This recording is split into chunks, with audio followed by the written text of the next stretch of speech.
Hi, what am I going to gripe about today? EVs.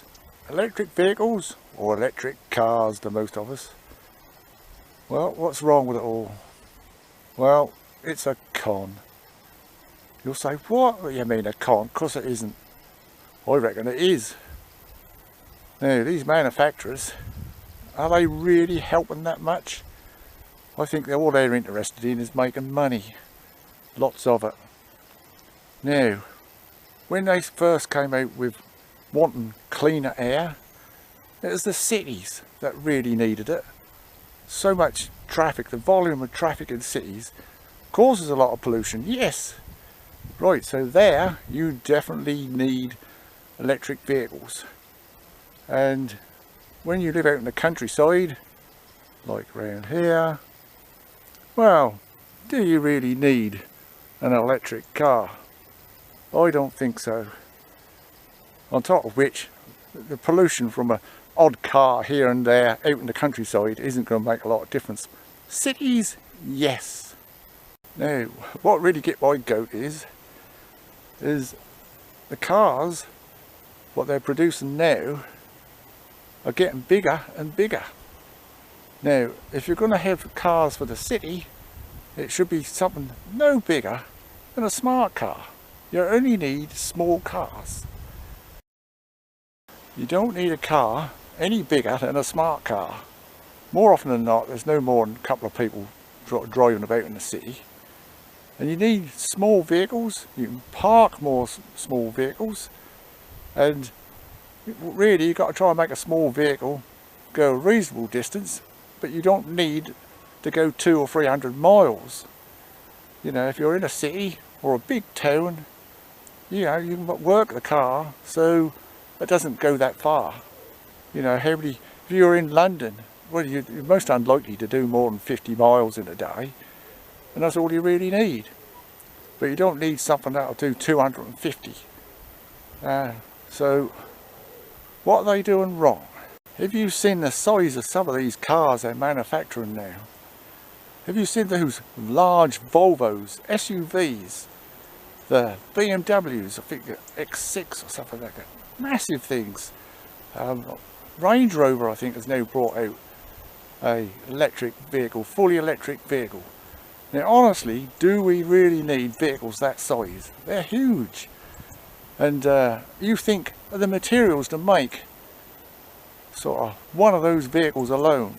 There's at least 2 smart cars size in one of those vehicles. So you're wasting twice as much material, and also the battery's got to be huge. Now, I've looked at the weight of these cars. I mean, the BMW is about 16 feet long. It's a huge thing, it is.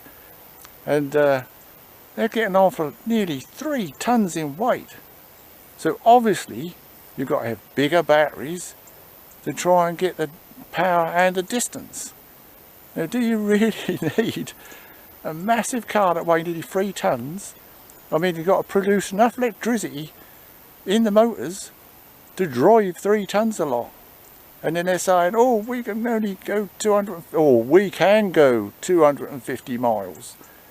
But if the vehicle's a lot lighter, surely that'll go a bit further. You're trying to extract as much distance out of the electric car as possible. But no, it's all money. It's all money now. They don't need to make cars that big. Really don't. And out in the countryside, you don't really need it. You know, it's just all got out of hand. It's all money.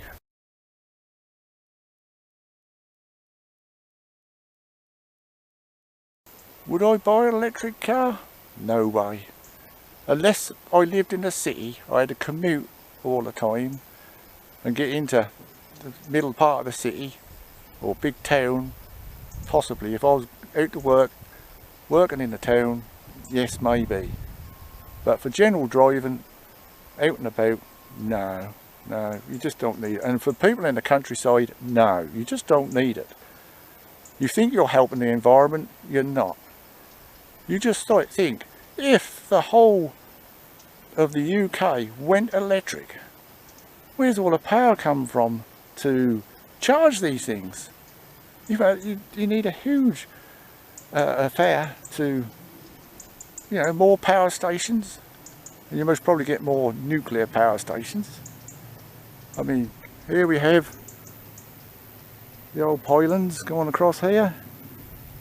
Right, we're going to need a lot more power going to the towns.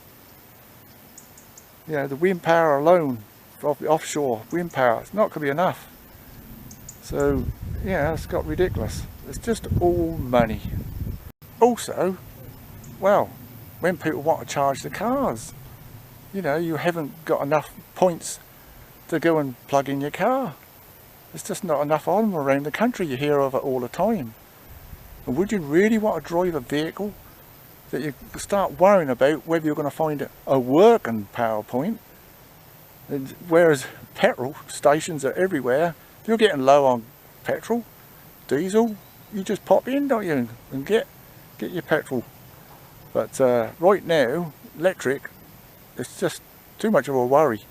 They talk about now that multi-storey car parks have got to be strengthened because the cars weigh so much that they reckon they're not going to be strong enough.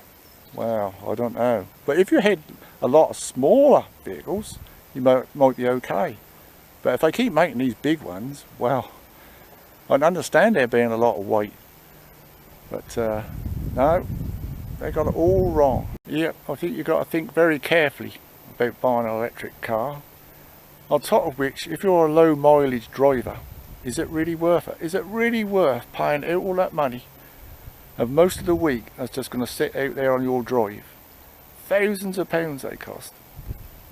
No, I don't think that's really worth it. Well, I'm definitely not going to get one. And things keep changing all the time because they keep talking about hydrogen now, hydrogen power. So a couple of years time, for all we know, these electric ones that run on these lithium batteries, well, they're just going to be phased out. Yeah, think again. Think before you buy. Keep hold of your old car for a while and see what happens. Alright, you take care, you lot. Bye.